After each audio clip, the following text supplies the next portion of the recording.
क्यों कह रहा हूं मैं? उसका कारण है, यदि इस टाइम में यदि आप लोगों ने एक दिन भी बर्बाद किया तो ये मान के चलिएगा कि आपने जनवरी के समय में, अक्टूबर के समय में, जुलाई के समय में 10 दिन जितना पढ़ाई की होगी उतना लॉस किया होगा।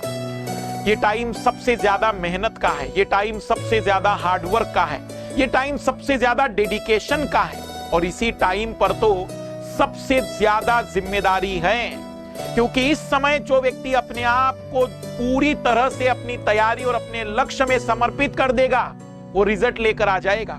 नहीं तो लगे हुए 3 वर्षों से भी लोग, समय सबसे ज्यादा जरूरी है तो एग्जाम के पहले का ये 3 महीने का टाइम, ये वो 90 दिन हैं। यदि इसमें आप लोग चूक गए तो ये मान के चलिएगा कि 90 दिन का नुकसान नहीं हुआ है, ये पूरे 365 दिनों का नुकसान है, ये पूरे 1 साल का नुकसान है। और मैं कहूंगा कि 1 साल गलत कह रहे हैं, ये सीधे 2 साल का नुकसान है, क्योंकि एग्जाम कुछ अगले महीने नहीं होगी, फिर सीधे अगले साल होगी।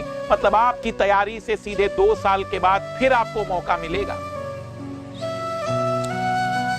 इसलिए कोशिश क्या करनी है, किन चीजों पर ध्यान देना है, मैं सीधे पॉइंट पर बातचीत करूंगा। सबसे पहली बात, एग्जाम से पहले डर, बेचैनी और आत्मविश्वास में कमी का होना कोई बहुत बड़ी बात नहीं, और ये तुम्हारे साथ नहीं सबके साथ होता है। मैं बता दूं कि दुनिया का सबसे सफलतम और सबसे शक्तिशाली पद पर बैठा हुआ व्यक्ति भी जब किसी भी प्रकार के प्रतिस्पर्धा, किसी भी प्रकार की परीक्षा से गुजरता है तो डर तो उसे भी लगता है।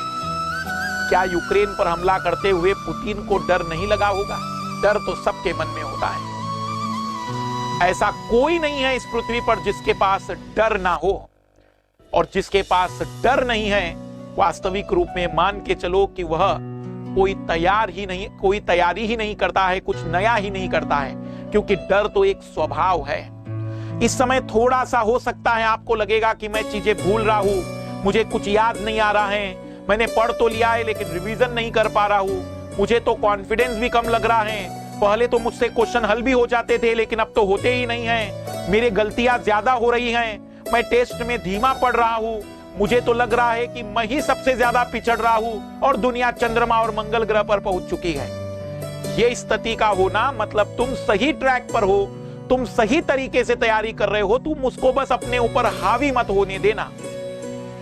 जरूरत है तुम्हें इस समय अपने आप को इन परिस्थितियों में यह बताने की कि तुम कर सकते हो और तुम ही कर सकते हो, तुम्हारे अलावा किसी में नहीं है क्षमताएं। तुम्हें जरूरत है अपने आप को आत्मबल देने की, अपने आप को विश्वास में लेने की, क्योंकि मैं करूंगा, ठीक है मुझसे गलतियां हो रही है, मैं सुधारूंगा, मेरा रिवीजन नहीं हो रहा है, मैं फिर से बेहतर रिवीजन की शुरुआत करूंगा, मुझसे धीमा हो रहा है पेपर सॉल्व, मैं रफ्तार बढ़ाने की कोशिश करूंगा, मैं कुछ ना कुछ तो बेहतर करके आऊंगा। इतना तो मुझे अपने आप पर भरोसा है, क्योंकि मैं पिछड़ नहीं सकता हूं। तुम्हें अपने आप को भरोसे में लेना पड़ेगा कि हाँ ये समय है और ये लड़ने का समय है, सोचने और डरने का नहीं है। ये समय है अपने आप को साबित करने का, ये समय है अपनी उस साल भर की मेहनत को समेटने का, ये समय है अपने आप को दुनिया के सामने दिखाने का कि मैं क्या कर सकता हूं, कितना मेहनत कर सकता हूं, कितना हार्डवर्क मेरे अंदर भरा पड़ा है। ये समय है अपने आप को स्थिर करने का, ये समय है अपने आप को शांत करके अपने लक्ष्य के लिए निरंतर आगे बढ़ने का।